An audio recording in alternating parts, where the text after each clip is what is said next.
Bismillahirrahmanirrahim. Assalamualaikum warahmatullahi wabarakatuh. Innal hamdalillah nahmaduhu wa nasta'inuhu wa nastaghfiruh wa na'udzu billahi min syururi anfusina wa min sayyiati a'malina may yahdihillahu fala mudilla lahu wa may yudlil fala hadiyalah. Asyhadu an la ilaha illallah wahdahu la syarikalah wa asyhadu anna Muhammadan abduhu wa rasuluh. Pertama-tama yang paling utama marilah kita panjatkan puja dan puji syukur kehadirat Allah Subhanahu wa taala yang telah memberikan rahmat dan hidayahnya sehingga kita dapat melakukan presentasi kali ini. Salawat serta salam semoga tercurah limpahkan kepada junjungan kita, yakni Habibana wa Nabiyana wa Maulana Muhammad Sallallahu Alaihi Wasallam. Tak lupa kami ucapkan terima kasih kepada Ibu dosen yang telah memberi kesempatan pada kami untuk melakukan presentasi ini. Sebelumnya, perkenalkan kami dari kelompok 6 akan membawakan materi kedua yang beranggotakan ada Sofia Rifatul Ajijah, saya sendiri, dan pemateri lainnya ada Sri Rizky Fitriani, Stella Wahyuni, dan Sulis Yusrisna. Untuk mengefektifkan waktu, marilah kita mulai presentasi kali ini. Yang pertama akan dibacakan oleh Sri Rizky Fitriani. Kepadanya dipersilahkan. Terima kasih kepada moderator yang telah memberikan waktunya kepada saya untuk sedikit menjelaskan mengenai perkembangan fisik. Yang pertama ada pengertian perkembangan fisik. Sebelumnya, perkembangan itu apa sih? Perkembangan itu suatu perubahan atau pematangan fungsi organ individu. Kemudian, perkembangan fisik bisa disebut juga pertumbuhan biologis, yang merupakan satu aspek penting dari perkembangan individu, yang meliputi perubahan-perubahan dalam tubuh, seperti pertumbuhan otak, hormon, dan lain-lain. Dan perubahan-perubahan dalam cara individu dalam menggunakan tubuhnya, seperti perkembangan keterampilan motorik dan perkembangan seksual.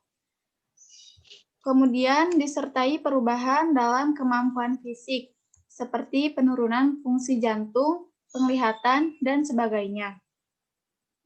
Dikemukakan oleh Gassel dan Ames 1940, Sela Illingsworth 1983, perkembangan fisik mencakup berat badan, tinggi badan, termasuk perkembangan motorik. Nah, perkembangan motorik itu dibagi menjadi dua, yaitu perkembangan motorik kasar dan motorik halus.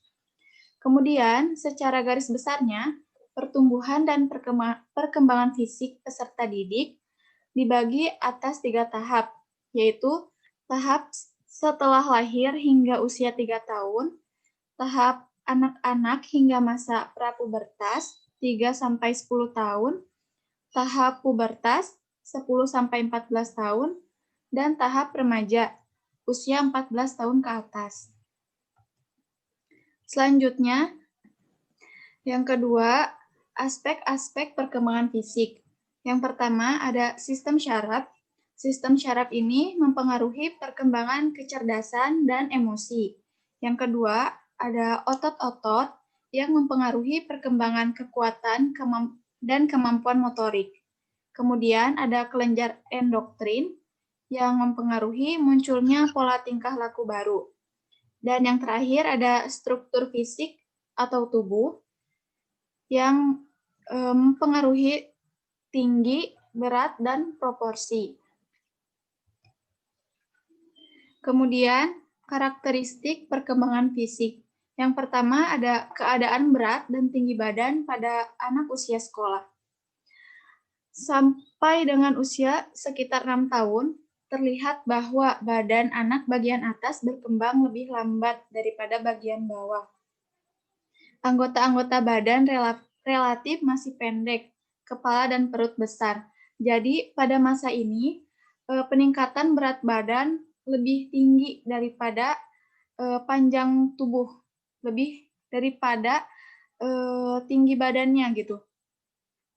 Selama masa akhir anak-anak, tinggi bertumbuh sekitar 5-6% dan berat bertambah sekitar 10% setiap tahunnya. Pada usia 6 tahun, tinggi rata-rata anak adalah 46 inci dan berat 22,5 kg. Kemudian, pada usia 12 tahun, tinggi anak mencapai 60 inci dan berat 40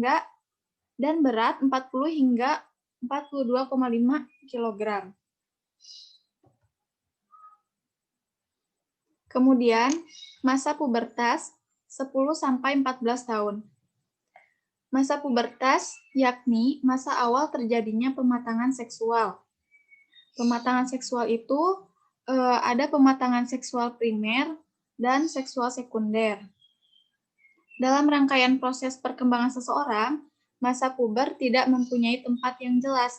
Artinya, puber ini tuh tidak pasti gitu. Tapi biasanya perempuan itu lebih awal 2 tahun daripada laki-laki. Kemudian masa puber dengan masa remaja sulit dibedakan karena masa puber adalah bagian dari masa remaja dan pubertas sering dijadikan sebagai pertanda awal seseorang memasuki masa remaja. Ketika seseorang mengalami pubertas, berarti dia sudah memasuki masa remaja, yakni masa transisi dari masa kanak-kanak ke masa dewasa.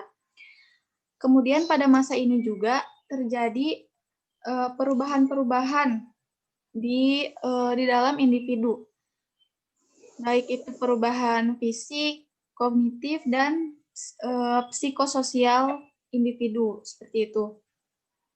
Ya, sekian dari saya kembalikan kepada moderator. Baik, materi selanjutnya akan dibacakan oleh saya sendiri.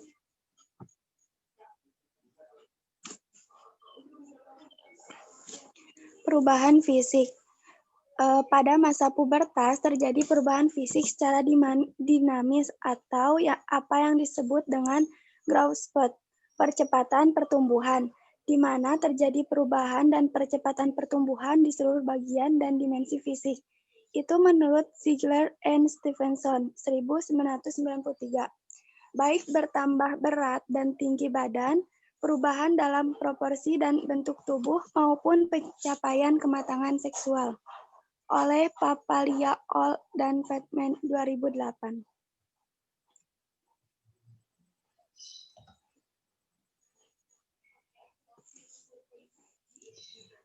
Proporsi tubuh. Seiring dengan pertambahan tinggi dan berat badan, percepatan pertumbuhan selama masa pubertas juga terjadi pada proporsi tubuh. Bagian-bagian tubuh tertentu yang sebelumnya terlalu kecil pada masa pubertas ini menjadi terlalu besar. Perubahan-perubahan dalam proporsi tubuh selama masa pubertas terlihat pada perubahan ciri-ciri wajah, di mana wajah anak-anak mulai menghilang, seperti dahi yang semula sempit menjadi lebih luas, mulut melebar, dan bibir menjadi lebih penuh. Di samping itu, dalam perubahan struktur kerangka terjadi percepatan pertumbuhan otot, sehingga mengakibatkan terjadinya pengurangan jumlah lemak dalam tubuh.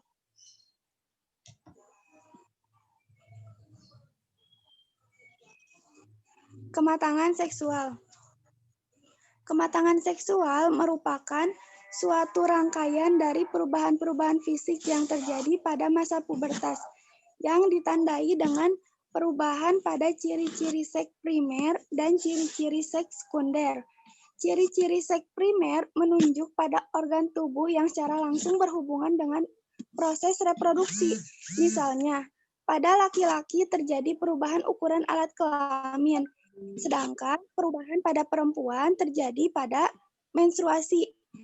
Ciri-ciri seks sekunder adalah tanda-tanda jasmaniah yang tidak langsung berhubungan dengan proses reproduksi, tetapi merupakan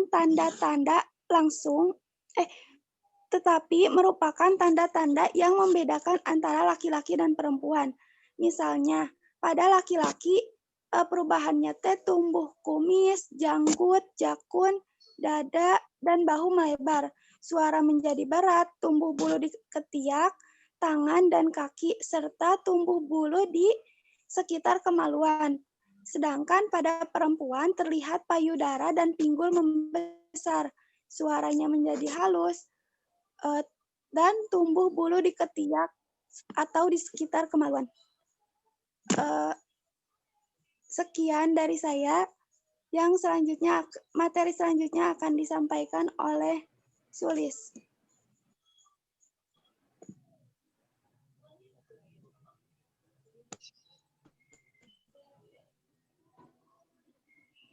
Ya, baik. Materi selanjutnya yaitu tentang perkembangan motorik anak usia sekolah dasar. Pada usia sekolah, perkembangan motorik ini terjadi lebih halus, lebih sempurna, dan lebih terkoordinasi dengan baik, seiring dengan bertambahnya berat dan kekuatan badan anak-anak. Anak-anak sudah terlihat mampu mengontrol dan mengordinasikan gerakan anggota tubuhnya, seperti tangan dan kaki, dan anggota-anggota tubuhnya dengan baik. Otot-otot tangan dan kakinya pun sudah mulai kuat, sehingga berbagai aktivitas fisik seperti menendang, melompat, melempar, menangkap, dan berlari itu dapat dilakukan secara lebih akurat dan cepat. Di samping itu juga, anak juga sudah semakin mampu untuk menjaga keseimbangan badannya. Kemudian penguasaan badan seperti membongkok, melakukan berbagai macam-macam latihan senam, serta aktivitas olahraga berkembang dengan lebih pesat lagi.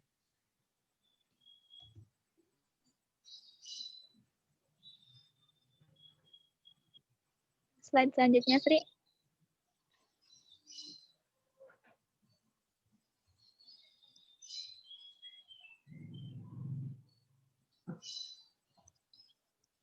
Kemudian poin selanjutnya yaitu perkembangan pada masa pubertas. Ketika anak memasuki masa pubertas, itu sebenarnya ia telah mempunyai kemampuan motorik dasar, baik motorik kasar maupun motorik halus. Perkembangan motorik kasar dan motorik halus ini sebagai modal utama dalam mengikuti aktivitas di sekolah. Pada masa pubertas, kekuatan otot anak akan berlipat ganda, seiring dengan semakin banyaknya jumlah sel otot baru yang terbentuk. Pada anak laki-laki, sel otot baru yang dibentuk jumlahnya lebih banyak daripada perempuan, sehingga tidak heran jika anak laki-laki itu biasanya lebih kuat dibanding perempuan, seperti itu. Kemudian dengan maka anak akan semakin terampil dalam mengordinasikan otot-otot tangan dan kakinya.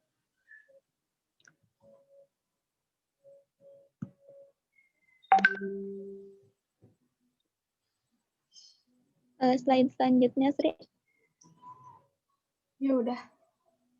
Belum muncul kali ya. Kemudian untuk perkembangan fisik menurut pandangan Islam. Pada hakikatnya, manusia itu merupakan makhluk yang diciptakan oleh Allah dengan bentuk yang paling sempurna gitu.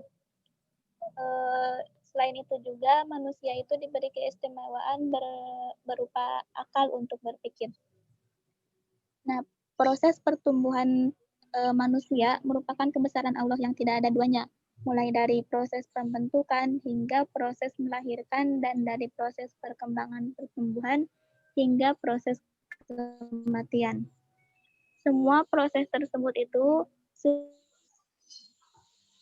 sudah dijelaskan di dalam ayat-ayat suci Al-Hajj ayat 5, yang berarti, hai manusia, jika kamu dalam keraguan tentang kebangkitan dari kubur, maka ketahuilah sesungguhnya kami telah menjadikan kamu dari tanah, kemudian dari setetes mani, kemudian dari segumpal darah, kemudian dari segumpal daging yang sempurna dan yang tidak sempurna, agar kami jelaskan kepada kamu dan kami tetapkan dalam rahim apa yang kamu kehendaki sampai waktu yang ditentukan.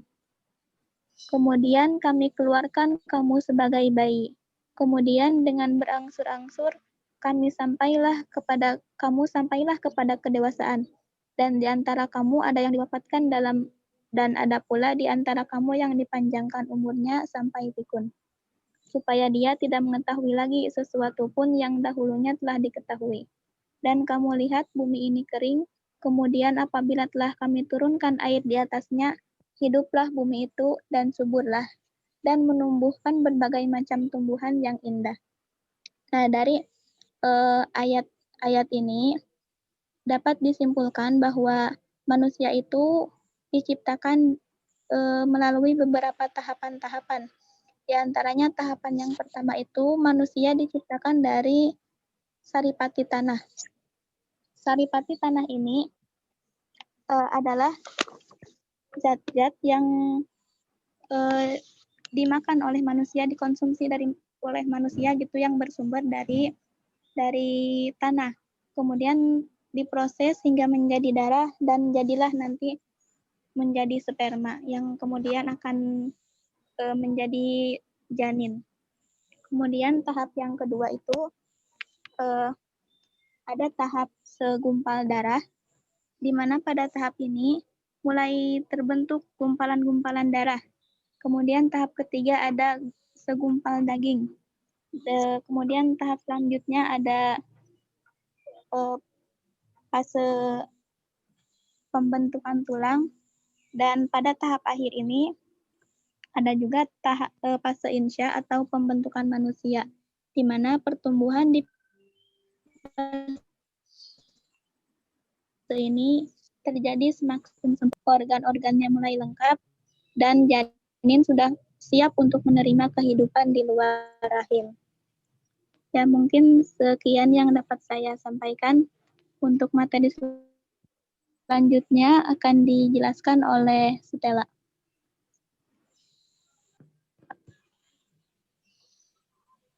Baiklah, saya akan menjelaskan sedikit apa itu gender dan seks. Gender adalah konsep yang digunakan untuk mengidentifikasi perbedaan laki-laki dan perempuan dilihat dari segi sosial budaya.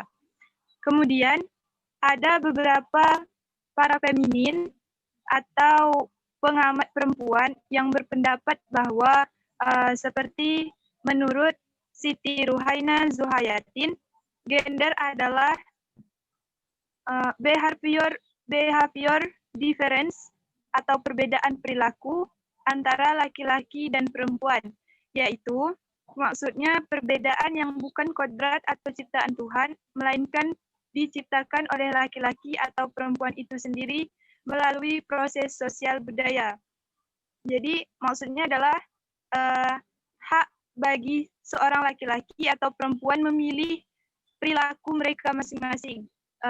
Terus kemudian yang kedua, menurut Julia Clares Moss, gender adalah seperangkat peran yang seperti halnya kostum dan topeng di teater menyampaikan kepada orang lain bahwa kita adalah feminin atau maskulin.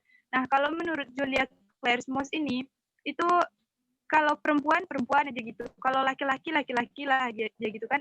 Tapi kalau menurut Siti Ruhaina Zuhayatin itu hak laki-laki, laki-laki berhak membuat sikapnya seperti perempuan gitu, misalnya seperti bencong gitu kan.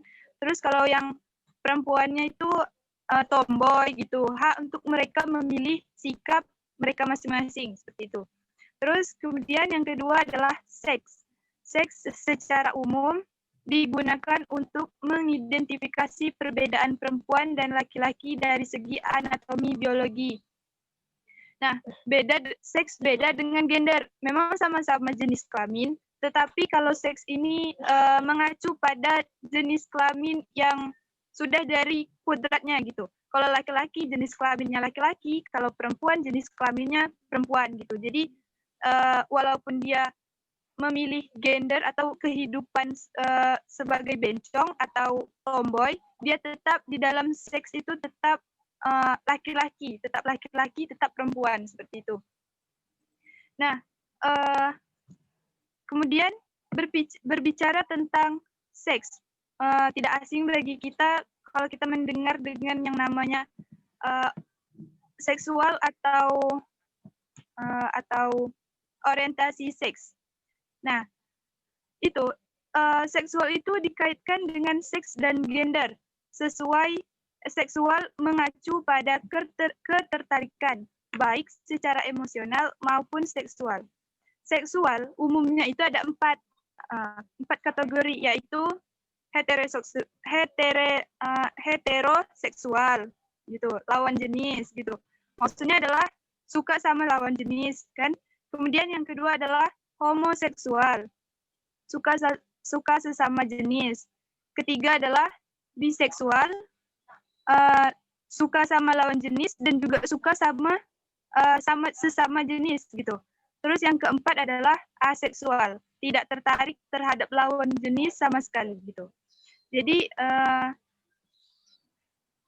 kemudian lanjut.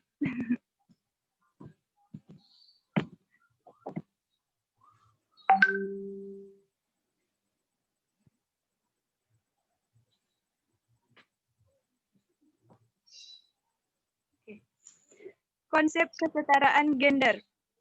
Gender merupakan sifat yang dilekatkan pada laki-laki dan perempuan oleh masyarakat. Gender ini bisa berubah karena skill atau kualitas seseorang, seperti jabatan atau profesi tertentu, bisa dipegang atau dijalani siapa saja, laki-laki maupun perempuan. Nah, sedangkan dalam konteks Al-Quran, Allah telah berfirman, sesungguhnya yang paling mulia di sisi Allah di antara kamu adalah yang paling takwa. Dalam ayat ini dijelaskan bahwa semua manusia di hadapan Allah itu sama dan yang membedakan hanyalah ketakwaan. Dulu di masa sebelum lahirnya Nabi Muhammad SAW, di masa jahiliyah itu orang-orang Arab atau orang-orang di bangsa Arab waktu itu tidak membutuhkan perempuan, tidak menyetarakan perempuan sama dengan laki-laki, gitu. Jadi mereka membunuh setiap bayi perempuan karena merasa perempuan itu tidak penting, gitu.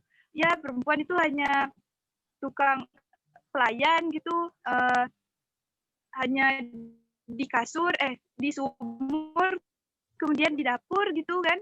Jadi menurut mereka itu perempuan itu sangat tidak penting, gitu, di masa itu.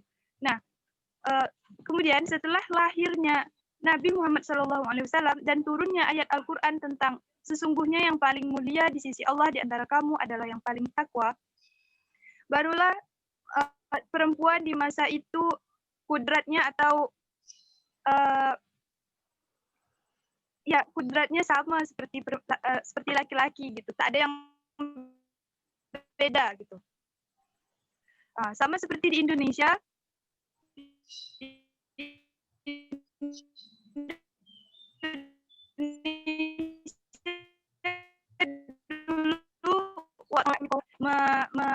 Mengasihkan pendidikan kepada perempuan, gitu.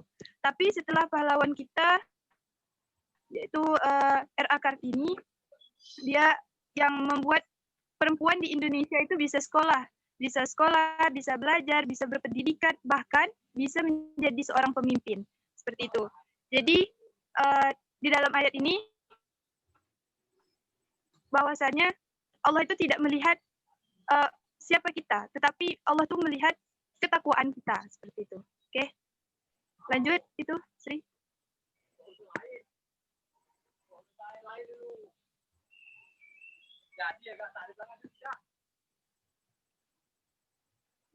Kemudian, implikasi perkembangan fisik terhadap pendidikan. Pendidikan adalah proses perubahan pola perilaku individu guna mengetahui, melaksanakan, dan hidup bersama dengan manusia lainnya untuk menjadi manusia yang diharapkan, yakni manusia yang mengembangkan potensi dirinya menuju ke arah kedewasaan dalam kehidupannya. Manusia pada umumnya berkembang sesuai dengan tahapan-tahapannya.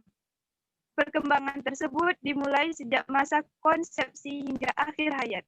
Ketika individu memasuki usia sekolah, yakni antara 7 sampai dengan 12 tahun, individu dimaksud sudah dapat disebut sebagai peserta didik yang akan berhubungan dengan proses pembelajaran dalam suatu sistem pendidikan. Cara pembelajaran yang diharapkan harus sesuai dengan tahapan perkembangan anak, yakni memiliki karakteristik sebagai berikut.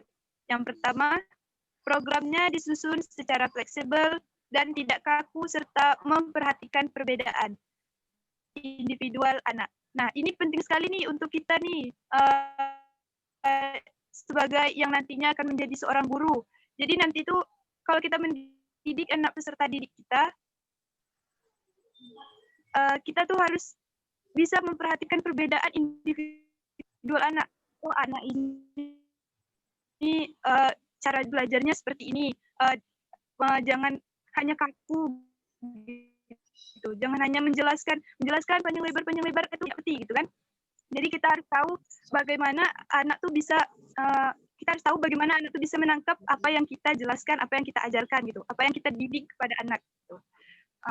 Kemudian yang kedua, tidak dilakukan secara monoton, tetapi disajikan secara variatif melalui banyak aktivitas.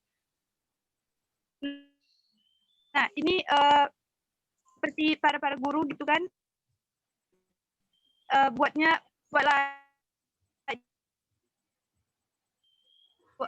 supaya tidak tegang, tidak merasa bosan, tidak merasa jenuh,